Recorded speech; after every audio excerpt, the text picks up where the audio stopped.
Halo rekan-rekan semua, perkenalkan nama saya Septian Maulana, mahasiswa Universitas Siber Asia, Fakultas Manajemen Ekonomi, kelas MJ 404. Dengan ini saya ingin memaparkan tugas manajemen perbankan dengan dosen pembimbing Ibu Nurhayati Siregar yang bertema ruang lingkup perbankan. Citi Bank Indonesia mempertegas untuk mendukung kesetaraan gender.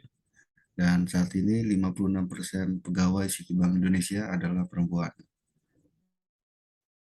Citibank Indonesia merupakan cabang dari Citibank NA yang berkantor di New York, Amerika Serikat. Citibank sepenuhnya dimiliki oleh Citigroup. Citi sudah hadir di Indonesia sejak tahun 1968 bersama dengan lebih dari 3.500 karyawan. Citi dengan bangga melayani Indonesia dengan menyediakan layanan perbankan harian, perusahaan, dan investasi untuk para nasabahnya. Peran penting perempuan dalam sektor keuangan sangat berpengaruh dan sangat signifikan bagi keuangan dalam negara yang memiliki peran yang tidak kalah penting dari laki-laki.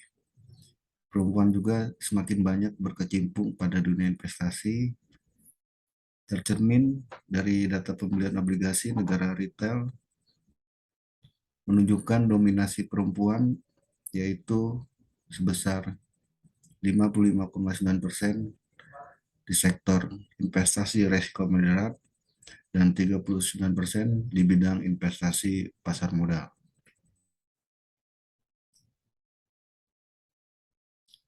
Dalam program yang dijalankan Citibank Indonesia, salah satunya adalah Citi Indonesia kembali mempertegas komitmennya terhadap nilai keberagaman yang dimana suatu keberagaman tidak ada yang melebihi dan sama setaranya dengan perempuan dan laki-laki.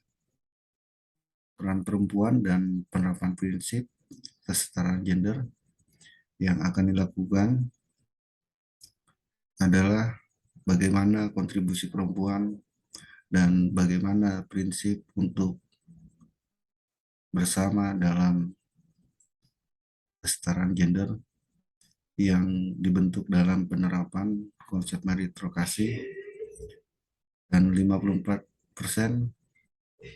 perempuan usia produksi di Indonesia memilih untuk bekerja. Maka dari itu Citibank Indonesia mempertegas untuk mengembangkan peran perempuan dalam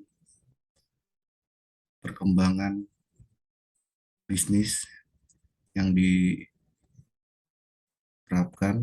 dan mengembangkan perempuan yang untuk produktif. Hak perempuan untuk mencapai kesetaraan gender yang harus diterapkan dalam peraturan yang harus dibuat untuk memenuhi kesetaraan gender, yaitu perempuan mempunyai perlindungan hak asasi dan kebebasan, di mana perempuan mempunyai hak untuk bersuara dan mempunyai kebebasan dalam berkreasi. Selanjutnya, keadilan untuk sesama gender. Tidak ada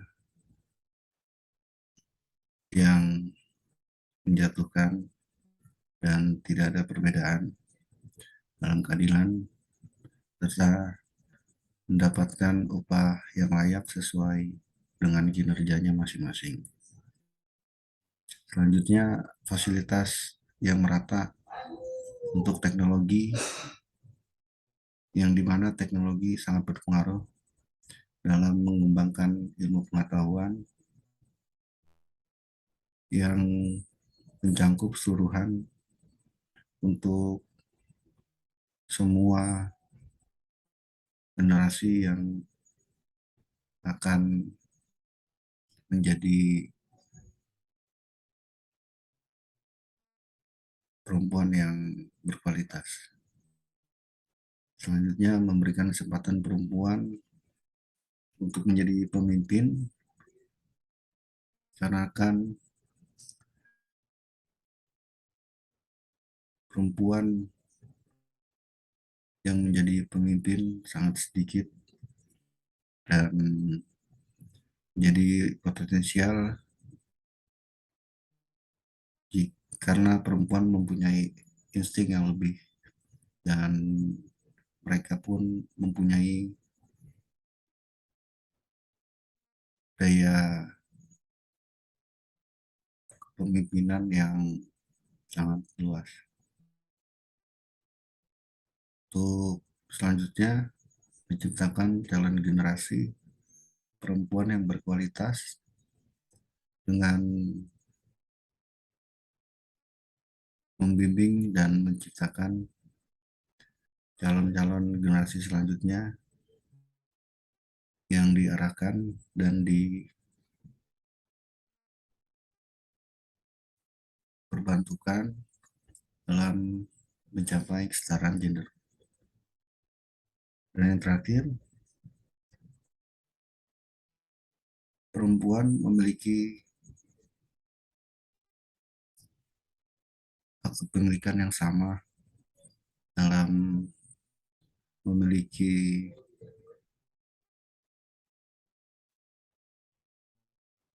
perlindungan, dalam memiliki hak asasi, dan memiliki hak barang yang sesuai dengan kepemilikannya. Peran perempuan sendiri dalam perekonomian Indonesia semakin signifikan. Dalam data perbankan dunia, di Indonesia sendiri peran perempuan 53% berkontribusi dalam perekonomian. Dari sektor investasi, perempuan sendiri menyumbang 60% dari perekonomian Indonesia.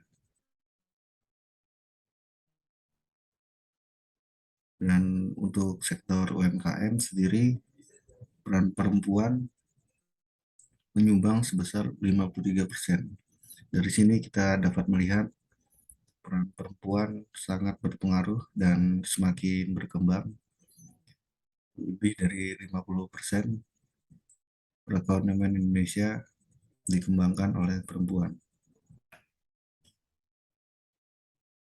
Peran perempuan sendiri menyumbang pendapatan negara per tahun. Dari segi level internasional, peran perempuan menyumbang 4,5 triliun di kawasan Asia Pasifik, dan untuk perekonomian global, peran perempuan menyumbang sebesar 12 triliun US dollar per tahun. Perempuan memberikan nilai tambah dari berbagai studi yang muncul, State of the Global Islamic Economic Report, dan meningkatkan potensi kontribusi terhadap GDP global hingga US 5 triliun dolar. Faktor yang menyebabkan terjadinya permasalahan gender